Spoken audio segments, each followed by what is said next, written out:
네, 지난주에 제가 코로나 때문에 한 주 나오지 못했는데 오늘 마스크를 쓰고 이렇게 설교 자리에 선 것은 혹시나 또 성도님들에게 피해가 갈까 싶어서 이렇게 오늘은 마스크를 쓰고 이렇게 설교하도록 하겠습니다.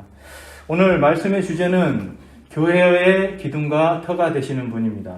우리 성도님들께서는 이 교회의 기둥과 터가 되시는 분이 누구신지 잘 알고 계시지요? 오늘 말씀을 읽진 않았지만은 우리 11절에 보시면 이 닦아둔 것 외에 능히 다른 터를 닦아둘 자가 없으니 곧 이 터는 곧 예수 그리스도시라 라고 이렇게 나와 있습니다. 이 예수 그리스도께서 바로 교회의 기둥과 터가 되시는 분이시죠. 그래서 우리는 그 교회의 기둥과 터가 되시는 분, 그 예수 그리스도로 말미암는 그런 신앙생활을 하여야 할 것입니다. 왜냐면요, 그분이 바로 이 교회의 기둥과 터가 되시기 때문입니다. 제가 자꾸 말을 반복해서 하는데 그만큼 중요한 부분이기 때문이죠. 이것을 바꿔서 말한다면은 우리의 신앙생활에서 이 예수 그리스도로 우리가 말미암았다라면은 우리는 어떤 신앙생활을 해야 되는 것일까요? 바로 우리가 그 하나님의 그 사랑을 실천하면서 살아가야 하는데, 우리 고린도전서 13장에 나온 그 사랑에 실천하는 것 무엇입니까? 바로 참고 인내하면서 사람을 사랑하고 그렇게 생활을 해야 한다는 것입니다.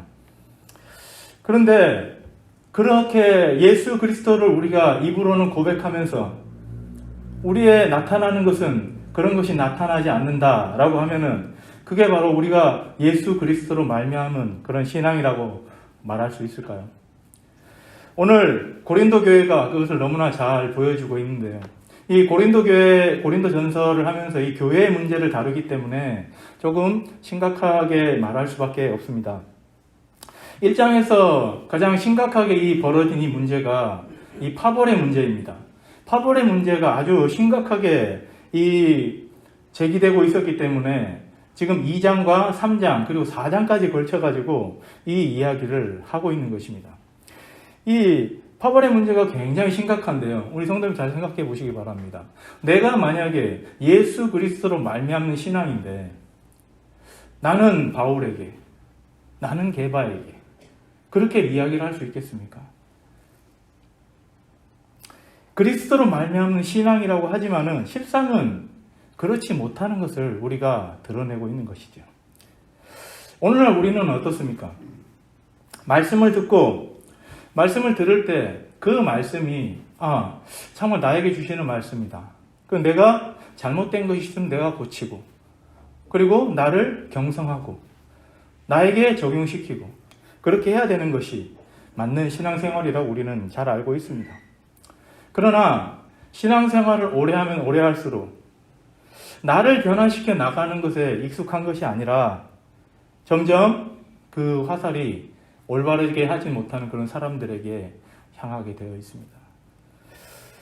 신앙이 성숙한 사람일수록 서로도 사랑하고 아끼고 그리고 보살필 줄 알아야 하는 것이 바로 우리가 하나님을 닮아가는 그런 신앙생활인데, 실상은 우리가 성경에 나오는 유대인 지도자들처럼 그 백성들에게 모든 짐을 다 지우고 한 짐도 까딱하지 않으면서 그 백성들의 신앙생활을 나무라고 그렇게 하는 것처럼 우리는 그렇게 신앙생활을 하고 있는 건 아닌지 모르겠습니다. 그렇게 사람들을 간섭하고 터치하는 경우가 굉장히 허다하죠. 예수님께서는 결론적으로 유대인 지도자들에게 무슨 이야기를 하십니까? 이 독사의 새끼들아, 너희가 어떻게 지옥의 판결을 면하겠느냐, 이런 이야기를 하시는 것이죠.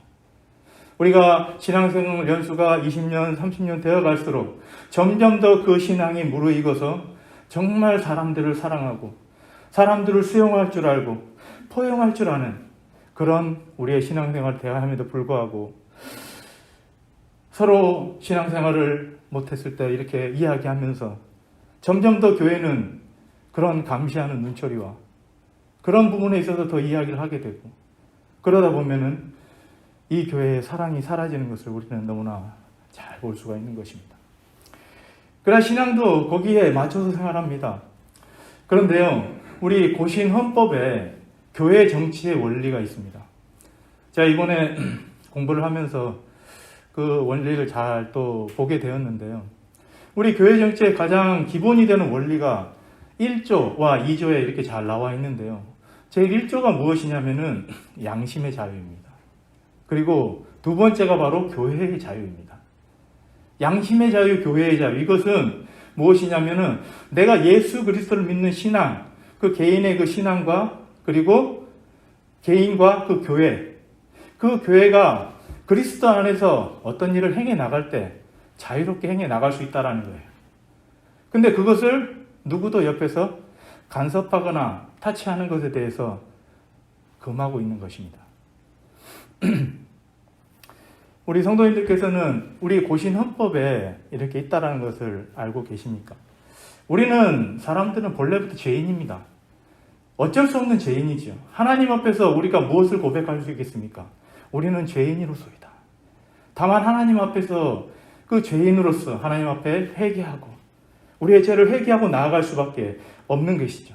그래서 사람은 우리가 그 사람을 따르고 존경하고 이럴 대상이 아니라 사랑의 대상인 것입니다.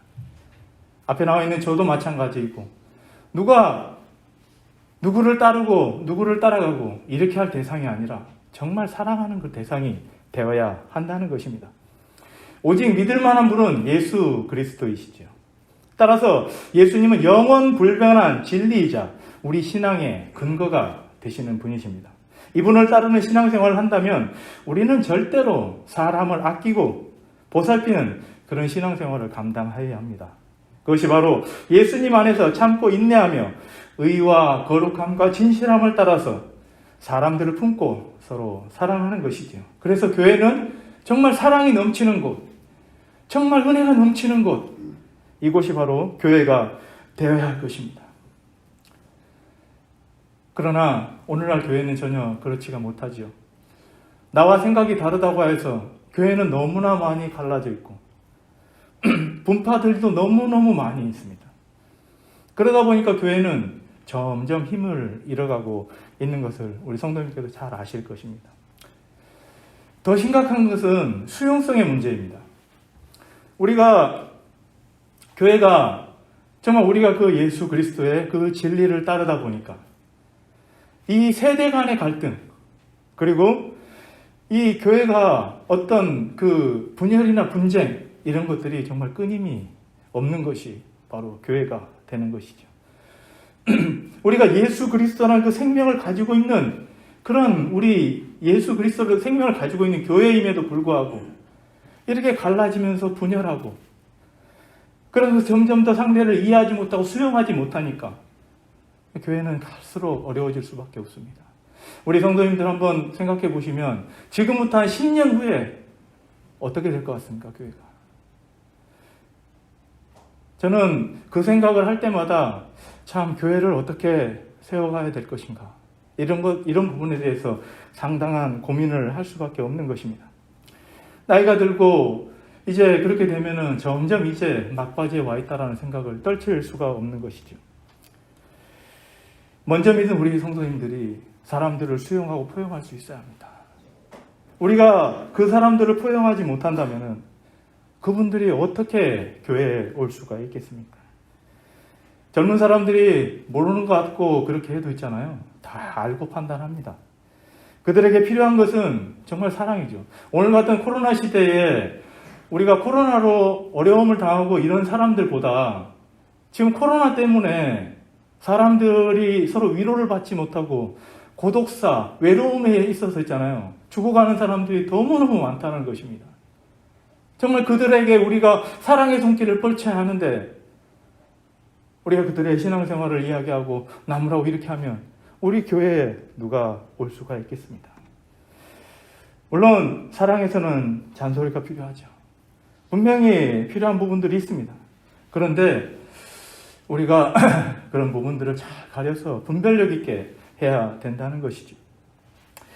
우리 성도님들께서 정말 우리가 이 고린도전서 13장에 그 하나님께서 말씀하시는 그 사랑을 잘 읽어보시고 이 정말 투기하지 말고 성내지 말고 온유함에 근사하게, 온유하게, 그리고 겸손하게 진리와 함께 기뻐하면서 그런 신앙생활이 되어야만 우리가 정말 하나님을 따르는 신앙생활, 그리고 예수 그리스도로 말미암는 그런 신앙생활이 될 것임을 우리가 잘 알 수 있을 것입니다. 오늘 말씀으로 돌아가서요. 오늘 바울은 이 고린도 교회 이 사람들에게, 이 파벌 싸움 하는 사람들에게 이렇게 이야기를 하고 있죠. 3장 1절을 한번 보도록 하겠습니다. 형제들아, 내가 신령한 자들을 대함과 같이 너희에게 말할 수 없어서 육신에 속한 자, 곧 그리스도 안에서 어린아이들을 대함과 같이 하노라. 자, 이게 칭찬으로 보이십니까? 아니면은 무엇으로 성도님들 들리십니까? 내가 신령한 자들을 대함과 같이 너희에게 말할 수 없다는 거죠. 영적으로 분별력 있는 사람, 영적으로 성숙한 사람, 어른이 되는 사람들, 그 사람들에게 말할 수 없다라는 겁니다. 그러니까 그분들이 알아들을 수 있도록 좀 진지한 이야기, 좀 심도 있는 이야기를 할 수가 없다라는 것이죠. 왜냐하면요, 육신에 속한 자이기 때문에 그래요. 그리스도 안에서 어린아이들을 대함과 같이 할 수밖에 없는 것이죠. 그 이유가 무엇이냐면 2절에 나와 있는데요. 내가 너희를 저주로 먹이고 밥으로 아니하였노니 이는 너희가 감당하지 못하였음이거니와 지금도 못하리라. 예, 그런 심도 있는 이야기들을 감당하지 못한다고 바울은 말씀하시는데, 이 바울이 이야기하는 것이 내가 너희를 저주로 먹였다, 밥으로 먹이지 않았다, 이렇게 이야기합니다. 사랑하는 성도님들, 우리가 주일날 하나님 앞에 예배를 드릴 때 목사님으로부터 나오는 말씀이 바로 신령한 젖이죠. 그 신령한 젖을 우리가 잘 먹고 우리가 살아갔습니다. 그러면 그 신령한 젖을 20년, 30년 먹으면 어떻게 되겠습니까? 이제 장성한 분량은 장성하게 성경 말씀을 씹어 먹을 수 있을 정도로 장성해야 되지 않을까요? 우리가 어린아이들 보면 이빨이 이렇게 나 있는데도 불구하고 엄마 젖을 찾는다면 그 아이에게 어떻게 이야기를 합니까? 밥을 먹여야 되죠. 그래야지 이빨도 안 썩고 그 아이가 성장하는 거죠. 바울은 자기 자신을 정말 저주로밖에 못 먹였다, 이렇게 이야기를 하는데요. 우리가 주일날 목사님께서 하시는 말씀이, 왜 성도들이 그 믿지 않는 분들도 오시고 여러 신앙의 연수가 다르기 때문에 하나님 앞에 예수 그리스도의 복음을 전할 수 있는 그런 말이 되는 것이죠. 그럴 때 그 말씀을 잘 듣고 새기는 거 굉장히 중요합니다. 너무나 기본적인 것이고, 그리고 거기에 더 나아가서 신앙의 연수와 성숙이 있는 사람들은 여호와의 말씀이 내게 임하여 이르시되, 내가 하나님 말씀 직접 묵상하고 그렇게 해서 그 말씀이 목사님 말씀에 맞는가 틀리는가 더 경험하고 그 말씀대로 우리가 신앙생활을 이어나가야 된다는 것입니다. 그런데 이 지금 고린도 교회에 있는 성도들이 왜 이렇게 파벌 싸움을 하느냐? 그게 바로 아직까지 젖이 덜 떨어진 그런 신앙생활을 한다는 것입니다. 3절에 보시면 너희는 아직도 육신에 속한 자로다. 너희 가운데 시기와 분쟁이 있으니, 육신에 속한 자가 바로 이 젖이 덜 떨어진 사람들. 그 사람들이 무엇이냐? 그 안에 시기와 분쟁이 있죠. 사랑하는 성도님들, 제가 어제 청년들 성경 공부하면서 이런 이야기를 했습니다. 교회가 무엇이냐? 우리 성도님들은 교회가 무엇이라고 생각하십니까? 교회 예배 드리는 곳, 교제하는 곳, 그렇죠? 너무나 당연한 것이죠. 이건 기본입니다. 기본. 근데 이 기본을 다 했다고 우리가 다 한 겁니까? 그게 아니죠. 교회는 작년에 우리 부어가 초대교회로 돌아가자, 이런 이야기를 하셨는데, 우리 초대교회가 왜 돌아가야 되는 것입니까? 늘 말씀을 가르치고, 늘 전도하고, 말씀을 가르치고 전도하는 일에 우리가 그 일에 앞장서야 되는 것이 교회가 아닌가 싶습니다. 그래서 교회는 늘 말씀을 배우는 곳, 말씀을 가르치는 곳, 그래서 그 목사님의 말씀을 잘 들어서 우리가 전할 수 있도록 그런 사람들을 계속 육성해 내는 것이 바로 교회라고 생각을 합니다. 교회가 우리가 단지 하나님의 예배 드려서 그게 끝! 이렇게 되면은 우리가 거기에서 한 치도도 벗어날 수 없는 신앙이 되는 것이죠. 그리고 주님의 그 지상 명령을 우리가 따라가는 데는 너무나 부족한 것이 교회가 되는 것입니다.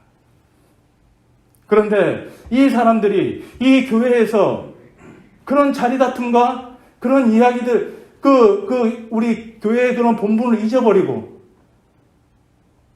그 안에서 그런 파벌 싸움을 하고 있는 것을 볼 때 시기와 분쟁이 아직까지 그대로 있고 육신에 속한 자일 수밖에 없다는 것이죠. 그래서 바울이 1절에 말한 것 같이 신령한 자들을 대할 수가 없는 것처럼 그렇게 이 사람들이 그런 사람들이라는 것입니다.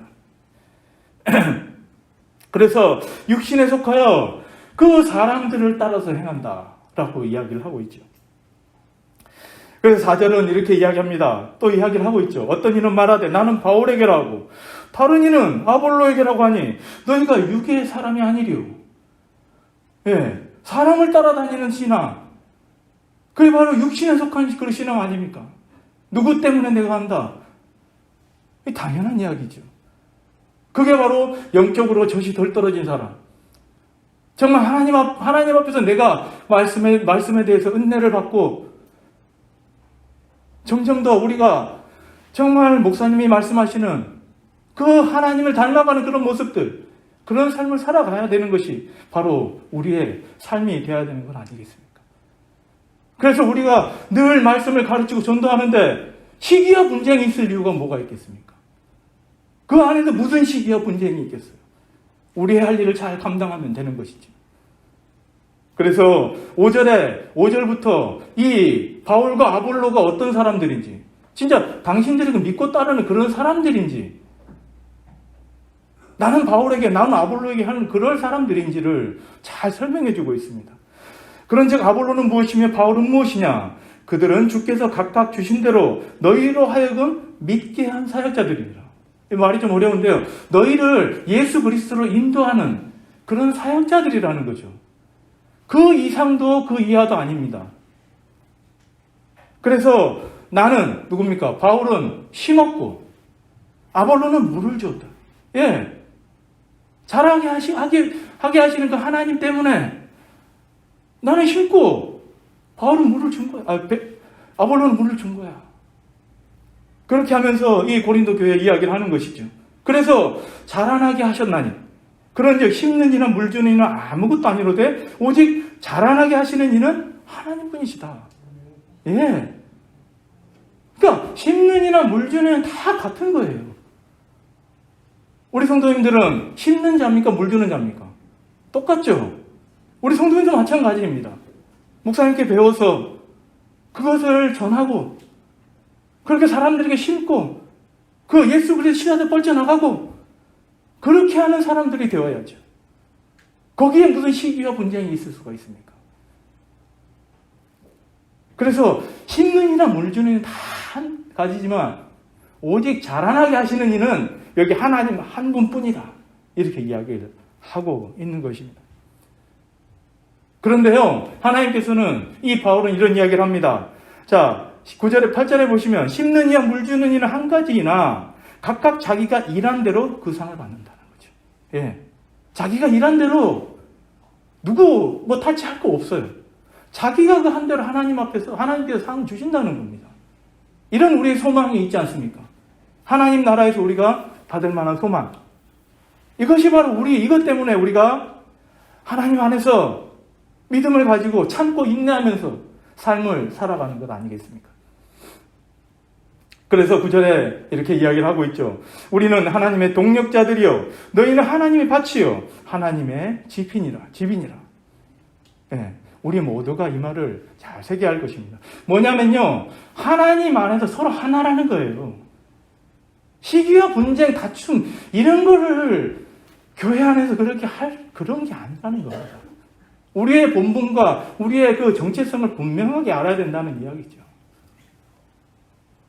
그래서 10절부터는 바울의 자기 이야기를 하고 있죠. 내게 주신 하나님의 은혜를 따라 내가 지혜로운 건축자와 같이 터를 닦아두매 다른 이가 그 위에 세우나 각각 어떻게 그 위에 세울까를 조심할지니라. 예, 정말 이게 바로 교회에 세우는 원리가 되겠죠. 우리가 정말 하나님 안에서 교회를 세워갈 때, 특히 내 자신이라는 이 교회를 세워갈 때 어떻게 세워가야 될 것인가? 내가 무엇으로 세워가야 될 것인가? 말씀으로 세워가야 될 것인가? 아니면 세상에 흐르는 그 법대로 세워가야 될 것인가? 잘 기억해야 한다는 것입니다. 이 닦아둔 것 외에 능히 다른 터를 닦아둘 자가 없으니 이 터는 곧 예수 그리스도시라. 예, 예수 그리스도로 말미암아서 이 교회를 세우게 되면 그것이 있잖아요. 절대 무너지지 않는다라는 것을 이야기를 하고 있습니다. 밑에 보시면 만일 누구든지 금이나 은이나 보석이나 나무나 풀이나 집으로 이 터를 그 위에 세우면 각 사람의 공적이 나타날 터인데 그 날의 공적을 밝히리니 이는 불로 나타내고 그 불이 각 사람의 공적이 어떤 것을 시험할 것이다. 예, 나중에 있잖아요. 내가 내 터를 세웠어. 나라는 그 교회를 잘 세워 나갔어요. 근데 이 터가 사람으로 말미암았는가? 아니면 예수 그리스도로 말미암다 시험하신다는 겁니다. 그때 만일 누구든지 14절 보시면 세운 공적이 그대로 있으면 상을 받고, 왜 그럴까요? 바로 예수 그리스도로 말미암아 세웠기 때문에. 그렇죠?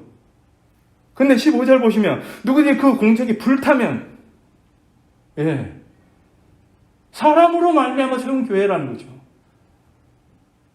그렇게 되면 해를 받는다는 거예요.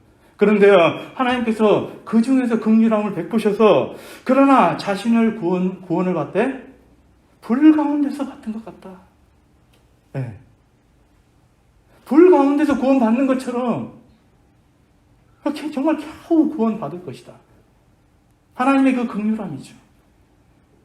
그 사람 완전히 멸하시는 것이 아니라 그래도 교회를 세우도 열심히 했는데 정말 그 하나님 앞에서 온전히 세우지 못한 사람들, 하나님께서 또 긍휼을 베푸시는 것을 우리가 잘 알 수가 있습니다. 그러면서 있잖아요. 이 세상의 것으로 세우느냐, 이 세상 사람들을 따라가면서 교회를 세우느냐, 아니면 예수 그리스도로 말미암아 세우느냐. 근데 여기에는 우리의 심각한 결단이 필요합니다. 우리 16절부터 그 이야기를 하고 있는데요. 무엇이냐면 이 세상의 지혜와 그리고 하나님의 지혜, 이것에 대해서 이야기를 하고 있는 것이죠. 오늘날 교회에서 어떤 교회 정치나 어떤 행정들을 봤을 때 세상에서 끌어와서 행해 나가는 경우들이 너무나 많아요. 그러니까 제가 예전에 그런 들었던 말 중에 교회 당회는 이사회가 되고, 그럼 거기서 결정된 게 그냥 세상에서 그냥 결정된 것처럼 행해 나가는 것이고, 그런 이야기들을 하는 것이죠. 교회가 만약에 그렇게 된다 그러면 세상과 다를 게 무엇이 있겠습니까? 그래서 여기서 바울은 그 하나님의 지혜를 이야기하고 있습니다. 하나님께서는 그 지혜로, 이 세상의 지혜가 굉장히 지혜롭죠. 우리 성도님들 밖에 직장생활 하시다 보면 세상의 지혜도 그렇게 호락호락한 게 아니에요. 정말 지혜롭습니다. 세상에서 봤을 때는. 그런데 있잖아요. 하나님의 교회는 그렇게 세워서는 안 된다는 거죠. 너희는 너희가 하나님의 성전인 것과 하나님의 성령이 너희 안에 계시는 것을 알지 못하느냐. 예, 이 고린도 교회의 사람들에게 아주 호되게 이야기를 하고 있는 것이죠. 너희 안에 하나님 성령이 있는데 어떻게 나는 바울에게, 나는 아볼로에게, 나는 게바에게 그렇게 이야기할 수 있느냐, 이렇게 하는 것이죠. 누구든지 하나님의 성전을 더럽히면 하나님이 그 사람을 멸하시리라. 하나님의 성전은 거룩하니 너희도 그러하리라. 이게 있잖아요. 하나님은 있잖아요. 하나님을 따르지 않는 것을 하나님의 성전을 더럽힌다라고 이야기하고 있어요. 우리가 잘 명심해야 됩니다. 우리는 누구를 따라서 신앙생활을 하는 것입니까? 하나님으로 본받는 그 예수 그리스도를 말하는 신앙생활을 하고 있습니까? 아니면 어떤 사람을 따라서 신앙생활을 하고 있습니까? 아무도 자신을 속이지 말라. 예, 그러면서 있잖아요. 나는 제대로 하고 있는 것처럼 속여요, 사람들이. 정말 희한하죠. 그런 사람들이 많습니다. 교회에서 나는 아닌 척하면서 그렇게 하는 경우가 너무너무 많이 있죠. 그러나 바울은 정말 그 말을 정말 분명하게 하고 있죠. 아무도 자신을 속이지 말라. 너희 중에 누구든지 이 세상에서 지혜 있는 줄로 생각하거든 어리석은 자가 되라. 내가 세상에서 좀 나가는 것 같고 뭔가 되는 것 같고 교회에서도 어느 정도 뭘 하는 것 같고 그런 것 같죠? 그럴 때 하나님 이 바울의 말은 있잖아요. 어리석은 자가 되라는 것입니다. 어리석은 자처럼 전도에 미련한 것으로 사람들을 구원하기 원하시는 그 하나님, 이 세상 사람들이 봤을 때 전도 얼마나 미련합니까? 그 한 사람 붙잡고 예수님 믿으십시오. 그게 하나님의 지혜라는 거예요. 그리하여야 지혜로운 자가 된다. 이 세상의 지혜는 하나님께서 하나님께 어리석은 것이니 기록된 바 하나님은 지혜 있는 자들로 하여금 자기 꾀에 빠지게 하시느니라 하였고, 제가 어떤 목사님이 이것을 설교할 때 이야기를 들었던 게 무엇이냐면 하나님은 교만한 자들을 헷갈리게 하신다. 정말 그런 것 같아요. 그래서 정말 자기가 잘나고 똑똑했다 하는 사람들일수록 교회에 오는 사람들이 많지가 않아요. 얼마나 그 교만한 사람들을 하나님은 정말 헷갈리게 하시는지. 그래서 믿고 나올 수 있어야 하는데 그렇지 못한다는 것입니다. 19절에요. 이 세상의 지혜는 하나님께 어리석은 것이니 기록된 바 하나님은 지혜 있는 자들로 하여금 자기 꾀에 빠지게 하시느니라. 이렇게 이야기를 했습니다. 또 주께서는 지혜 있는 자들의 생각을 헛것으로 하신다. 이렇게 이야기를 합니다. 하나님 앞에서 그 지혜 있는 자들 지혜 있어봐야 얼마나 지혜가 있겠습니까?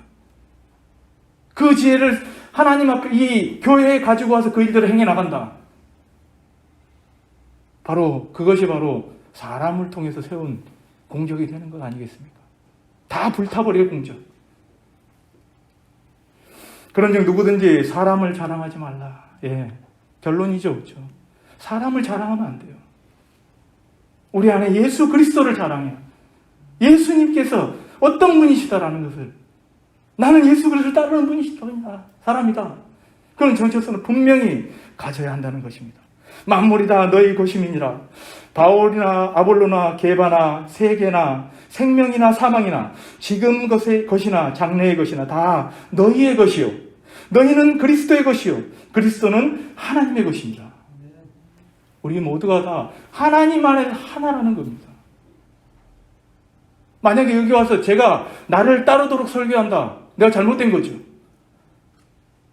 정말 근데 하나님을 따라갈 수 있도록, 예수님의 발자취를 따라갈 수 있도록, 그래서 우리가 그쪽으로 다 하나가 되어야만 우리가 정말 진정으로 바라는 신앙생활이 아니겠습니까? 그 예수님의 지상 명령을 기억하면서 강민족으로 제자를 삼고 아버지와 아들과 성령 이름 세례를 주고 내가 가르쳐 지키게 한 그 모든 것들을 가르쳐 지키게 하라. 그것이 바로 예수님께서 이 땅에 우리에게 허락하신 사명입니다. 그 사명을 간수하는데 우리가 시기와 분쟁이 있을 수가 있겠습니까? 누구나 다 해야 되는 것이고, 이 땅에 그리스도인으로서 하나님의 택한 자로 받아서 삶을 살아가는 사람들은 다 그런 삶을 살아가야 한다는 것입니다. 그래서 그 사람들이 전체가 하나가 되는 것이죠. 이 교회가 이런 아름다움이 회복돼야지만 교회 안에 사랑이 회복되고 정말 사람을 돌보고 아끼고 수용하고 포용하고 그런 것이 교회가 돼야 될 것입니다. 말씀을 정리하도록 하겠습니다. 성도님들께서는 누구로 말미암은 신앙생활을 하고 계십니까? 예수 그리스도입니까? 아니면 어떤 사람을 따라가고 있습니까? 사랑하는 성도님들, 우리의 정체성을 분명하게 가질 수 있기를 바랍니다. 그리하여 하나님 안에서 정말 아름다운 열매, 하나님 앞에서 정말 귀한 열매 맺어 나갈 수 있는 주의 백성들이 되시기를 주님의 이름으로 부탁드립니다. 이 시간 우리 같이 기도하도록 하겠습니다. 말씀을 생각하시면서 기도하시고요. 코로나 상황 중에 우리 성도님들을 위해서 정말 힘들고 어려운 그런 환경을 지나가고 있습니다. 우리 성도님들을 위해서 기도해 주시기를 바라고, 4월에 주님의 충만한 은혜를 위해서, 이제 4월이 됐죠. 이제 봄이 꽃이 만발한 그런 시간이 되었습니다.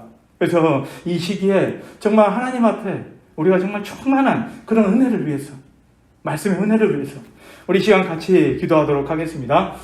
사랑의 하나님 아버지의 은혜를 감사합니다. 하나님, 오늘 고린도전서의 말씀을 통해서 이 교회가 어떻게 해나가야 하는 것인가, 우리가 어떤 교회를 세워가야 하는 것인지를 분명하게 말씀해 주셨습니다.